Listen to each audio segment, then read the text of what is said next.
a so-called lat heavy sport in water skiing. We row a lot, and this is actually dysfunctional. We should also have strong scapulars, which I find out is always not the case because we are tending to always compensate.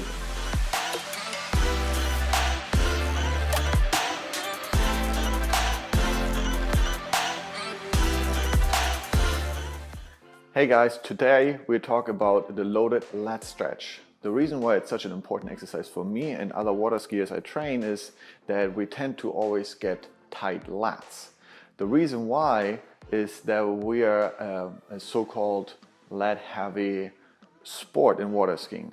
We row a lot, and this is actually dysfunctional. We should also have strong scapulars, which I find out is always not the case because we are tending to always compensate in skiing. Especially slalom skiers have a big V. Our lats are really strong, but they tend to also get tight because that's the muscle which gets used the most, and we're like taking away from the other muscles to work. So with a tight lat, what happens is that we are keeping our rib cage locked in at all times, and if you would try to raise your arm overhead, you lift your rib cage up. What that does is it compresses the spine in the back, and if you do something like arm raises and slalom skiing or any type of opening, or in tricking you do a flip or whatever it might be, you're always, instead of really using your shoulder blade and your scapula to glide back and forth, you're using your lats to kind of reach your chest up, and so you compress your spine. Eventually you might feel like a little bit of tension or pain in midsection of your spine or even in between your shoulder blades, and that mostly comes from tight lats. On top of that, because we are a right foot or left foot skiing sport, we also have a tendency to have a stronger left or right side. With the loaded lat stretch, we are really working on opening up the lats so that we can do exercises on top of that and building on it, so that we are really making sure that our rib cage always stays locked in while skiing and our scapula, our shoulder blades get strong.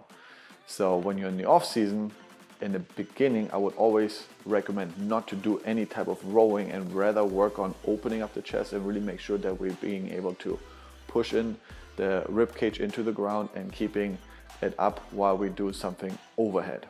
I'm going to show you how it's done, and then we can talk a little bit afterwards about it. So what we need is a stick again, like usual, a bench, and if you need something for your knees, you can use that. I use a foam box or foam pad. We're going to grab the stick with two hands, just like that, the opposite around, and our elbows go onto the bench. So we put our elbows right here. The next step would be that we're kind of trying to brace our core and keep this locked in. We're gonna keep the stick here, and then we try to push our armpit into the ground while keeping our spine, our midsection, our lumbar spine straight and not bent here. And I'm gonna show you how it's done. So we're gonna rotate down, push it in, and keep our spine locked in. And then when you feel the stretch in your lat, just like this, then I want you to push into the box for 10 seconds.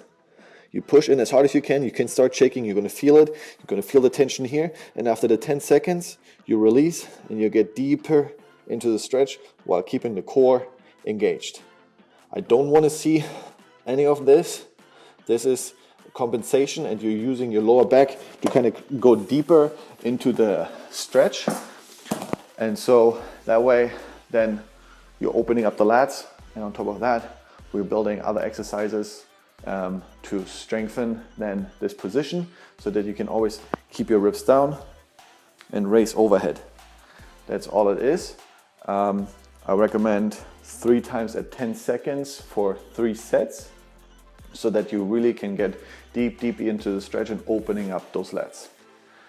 This is it for today. Make sure to subscribe on YouTube and give me a like on Instagram so that you always stay up to date, and have a good day.